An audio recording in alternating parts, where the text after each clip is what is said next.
Welcome to Sailing Liberty. We're really glad you're back. Today I will be your deck hand. And I'll show you what an honest day as a Schwab looks like. Today, bright work.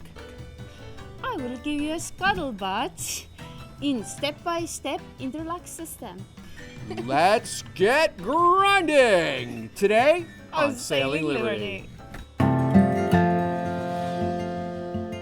As I was going over the Cork and Kerry mountains, I met with Captain Farrell and his money he was counting. I first produced my pistol and then produced my rapier. Stand and deliver, for you are a bold deceiver. I said, ooh-rama-doo-rama-da. Wait for the daddy-o. Wait for the daddy-o, there's whiskey in the jar. On mahogany, you use 80 grit sandpaper. It is considered rough sanding, but mahogany is really hard wood. 80 grit all the way. Well, now I know why I have so many sanders. These are the original. Look at this. See there's even a little algae growing there. Winch bases for Pearson Triton. I've never seen another boat with the originals. They got some pretty deep fissures in them, but you know what? They're rock solid. I want to get down to good solid wood, and that'll be our first pass. Mahogany, that is, and see what we can do. The combings, same way. Pretty good. I think we're going to sand some more, but you can see the tone is starting to even out. David, hey, thanks, buddy. So this one we haven't started yet, and that's what you get after you hit it with the grinder. Belt sander does. It takes it down fast. Most of the original finish was off, and we started coming off when I bought it. I thought, you know what, I'm going to do the trick where you just let it come off for a while. What do you think, David? It's going to take forever, isn't it? Yeah, that's it. I mean, we're seeing some beautiful mahogany here. You don't even see this. The boats usually have teak now, but this is a keeper for sure. And once we put the right, oh yeah, oh, you're camera shy. Okay, sure you are. Okay, try to get on TV all day. So these are my new standoffs. You might remember. They took a little weathering, but that's what they like, freshly sanded. After 1 year sanding, take your odorless mineral spirits and wipe it off. Wipe all the dust off. Turns out one of the combings is not like the other. They're not even the same thickness of wood. So somebody must have had a mishap, or they just never matched. I don't know. So I thought, well, let's clamp them together. So now you see the slight variation. But you know what? I never noticed it when they were installed. So I'm going to kind of just go with it. What do you think? So this is interstain to fill the grain and to color the wood. This is Chris-Craft Red. And you use this thinner, 333. And you use this rag. You use your own rag. You're gonna rub the wood in both directions. It's filling in all the pores in the wood. The bung and the epoxy sawdust combination gives me a way to repair those little areas and keep things shape. And then a quick coat of stain and hand rub until it's nice and clean. You put it on, it flashes off, you rub it out, it looks great, and you move on to the next section. After that, 2-part sealer, A and B. Use 50-50. It is kind of like a epoxy system, and you're gonna use thinner. Here it is. Thin it down to your taste. When it's hot, make it thinner, because then it doesn't get so sticky. Okay, done. After that, you're gonna use varnish.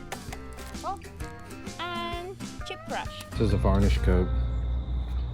This is original mahogany from the boat, the Hokahay, and I'm trying to tip it, and you just go with the tips. It's called tipping. And so it was sanded, stained with filler stain, all interlux, and then it was done 3 or 4 coats with a 2-part high build polyurethane. Maybe I need more thinner. It's a little chilly. But that also means it won't dry as fast, so maybe the bubbles will. I'm painting really fast too, so.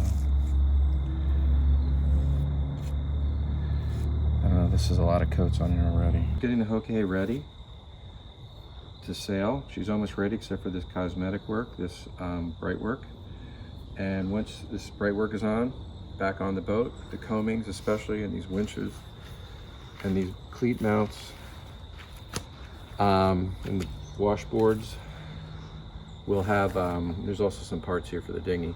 We'll have an operational boat that we can take and blast off, like right away. She's ready, we know the boat, we know everything about her, she's ready to go. Or we can trade her. There's one boat we're interested in that might do a trade. And looking nice like this, they might like her for a trade. You know, half cash, half boat, trade for a 48-footer. Things are getting pretty dicey in the world, so we want to cut our expenses and become full-time liveaboard. The cruising lifestyle, I guess, is finding us. And we figure we always want to live in the best neighborhood, no matter where in the world it is, and go there when we need to. With the sailboat, we're never gonna be homeless. Bada bing, bada boom. I got a feeling we're gonna need a bigger boat. Shocking news, but that's what's in the future. Easy, Tiger. Definitely worth it. When you're on board and you're at sea and you see that beautiful old wood, you know that she'll take you home because she's gotten home before. How else could this boat be so old, so pretty? You brush to the edges, not from the edges, otherwise you'll unload your brush on the edge. You tip it in, blend to your old work.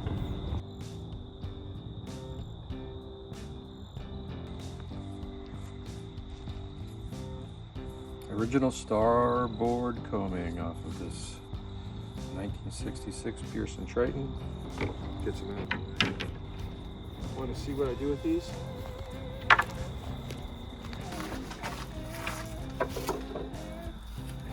These little cuties. Ooh. You mount them up like this. Got these special hooks. And an array of nails up there for spacing.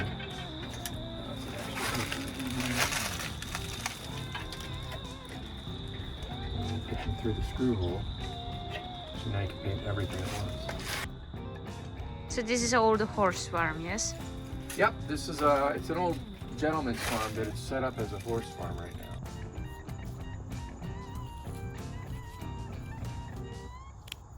There's a little scratch, but it's pretty much gone now.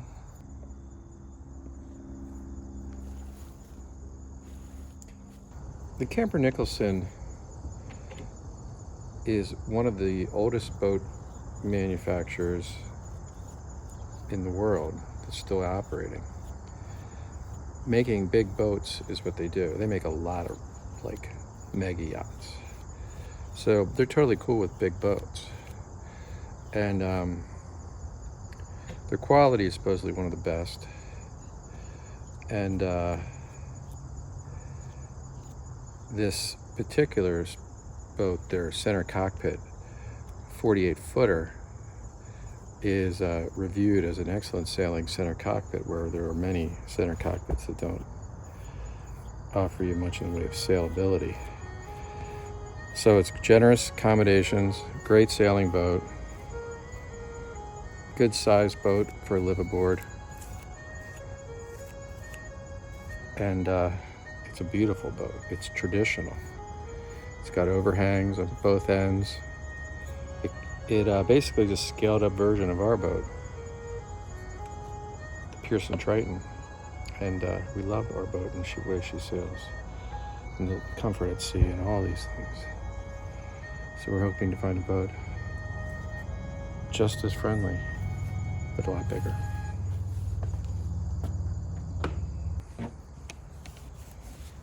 The old wipe down. Helen did the old scuff job with this grungy pad. Get the old wipe down. This side's already been done. It's great. I guarantee you some people would have looked at this stuff and said it should be thrown out. The tops. Beautiful. It's like a rock. It's very old. Put a hook on it so I can hang it to dry. It's gonna need a little scuff.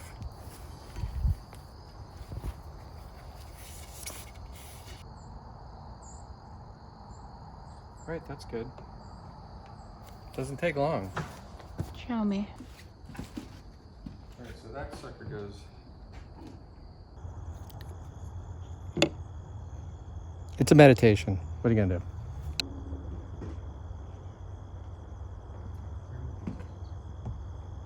do? Use the varnish. Do it at least twice. I would do it 6 times. Because the sealer isn't UV stabilized. I'm thirsty and I'm almost done. And the weather's great and we have a chance of getting this sucker back together in the next couple of days. And then she's going to be show ready for our camper Nicholson guy. So Helen's taking a varnish coat and sealing the backs of these gunnel pieces for the dinghy. These are the inner gunnels. They bolt through the dinghy to the outer gunnels. These will be exposed on 3 sides inside the dinghy. This is what you did yesterday? Yeah, a little bit of thinner, 333. It dried really well. It's nice, really shiny, no bubbles. You did also behind, Yeah, what people can see. These are the surfaces that are going to be sealed to the hull, to the deck, and to the coaming. That is some delicious character. It's all character. We got all your little bits and pieces, your standoffs and your cleat bases and stuff like that. It is a beautiful smorgasbord of delicious mahogany liquid gold. Oh yeah. So next step is we got to take off this plastic because we're done with staining and sealing and varnishing. So the plastic's going to come off because it's taped onto bottom paint. And it's got to come off anyway, so let's do it. Let's take it off. Stem piece right here.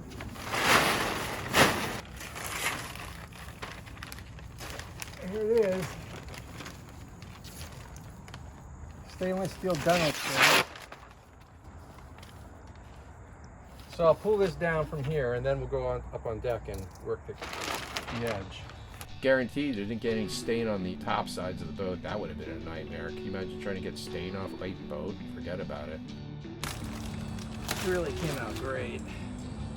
The wood looks amazing. Look how beautiful that is. So much sand. Oh. So right here we have a little metal that goes there. Bronze metal. So those 2 holes are full. Oh wow, it's beautiful. That's the electrical 12-volt DC connection for the compass light. Like the wood, Sweet Berry? Yeah, it's beautiful. You did a good job. Thanks, babes. I think it's pretty much a furnisher quality finish. The stain, I think, is the magic bullet because it just evens out the grain, it fills in the grain, and you get depth of color because wherever it fills, it's like a little darker shade, and that also levels the wood, and it penetrates the wood quite a lot. It's really strong, thinner, that really gets the wood wet as it soaks in. And you can rub out or leave it on as thick or as heavy. You cross grain it and then you go with the grain as a finish. So you can like load the grain with it. So you see these little pieces of tape here? They have to get cleaned up, which I'll use like gentle tools so I don't want to accidentally damage the wood. I'll probably use a razor blade very sparingly to cut the edge. And then I use a blunt tool like this. It's a paintbrush, it's a chip brush, but I'll just use this tip like this to scrape so that it won't damage anything, you know. But I can get that paper tape off of there. Then we can caulk it, and then we can throw a coat of paint on. And then that'll be it. It'll look spiffy as heck. Good for another 50 years. After that you finish the process, you're gonna come back to it the next year. Yeah, forever. The thing is, there's a lot of layers between the sealer coat and the varnish coat, bridging between the tape and the wood. Now, if I've taped carefully as I should, on this outer side, the stainless steel gunnel will have a space between it and the wood that's filled with silicone, a clear silicone. And that's where my varnish should end, in that little groove of silicone. So I still need to break the varnish layers. So I peel the tape up all the way up, and then I break it off bluntly straight across, not peeling it like you would like when you put it down, but peeling it up and doing like a foot at a time and pulling it like that. Some places are easier to get started than others. Just like that. This is stainless steel. Oh, okay. This is a piece of trim. I don't know. I'm not sure if it was original to the boat. They made this boat for a long time. So this is one of the latest, newest. There's only 50 boats from this run of 700 that are newer than this one. The West Coast boats don't have this wood at all. This is fiberglass. So this boat was made in Rhode Island. A lot of freaking work, but look at that. Look at that. Beautiful. It is liquid yum yum.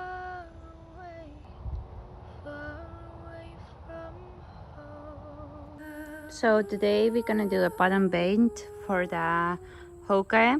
Yeah, we got We prepared yesterday. Seahawk, Monterey. Already recycling this plastic, using it right away for quick masking on our trailer. So the paint is actually half copper. So just think of that paint can as being full, halfway with solid copper. But it's mixed in with paint. So as the paint is slowly dissolving away in the water, there's always fresh copper at the surface. And sea life just says, no thanks, because the electrical, it like stings or whatever. They don't like the electrical potential of it. So you always pour on the front side where the main label is, so you don't obscure your instructions in case you want to see it, because it always drips down. And I am going to take my color bucket. So Helen is doing touch-ups. She's hitting all the areas that need one coat, and then hitting them again and giving them a second coat. And then once we have a base coat down, there's a couple little places where we chipped out some loose paint. You can see that darker, the more brown area, that's from last year's touch-ups. The darkest fresh green is the current touch-ups. Paint pail. You don't ever want to work out of the master can because you can contaminate the paint. It leaves it open too long. I've seen some horror stories, so definitely want to make sure you have good bottom paint. First season we painted the whole bottom, a couple coats, and ever since we've just been doing touch-ups. All right, I'm getting the little bits and pieces of blue tape and cleaning up the edge of this gunnel. You know, the layers of varnish and such were, you know, kind of grabbing a hold of the tape and whatnot, so it just take a little bit of careful work to get all that cleaned up and right back to nothing but beautiful gunnel. Can't wait to get this beauty on the water. This boat is going to be in top shape. I'm talking better than I've ever had her, maybe even better than anyone has had her. Between the bright work and the engine work, and of course we got the deck strengthened and the tabernacle cooking. We are in business.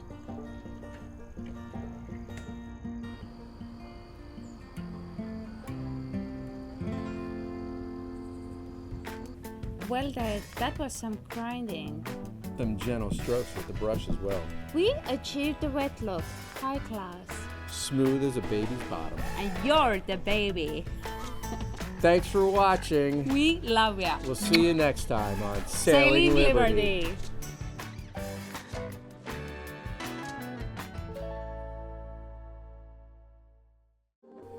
Thanks for watching. If you like, comment. And please subscribe. We're a new channel. Every subscription counts. Thank you so much. And we look forward to seeing you on the next show. Sailing Liberty.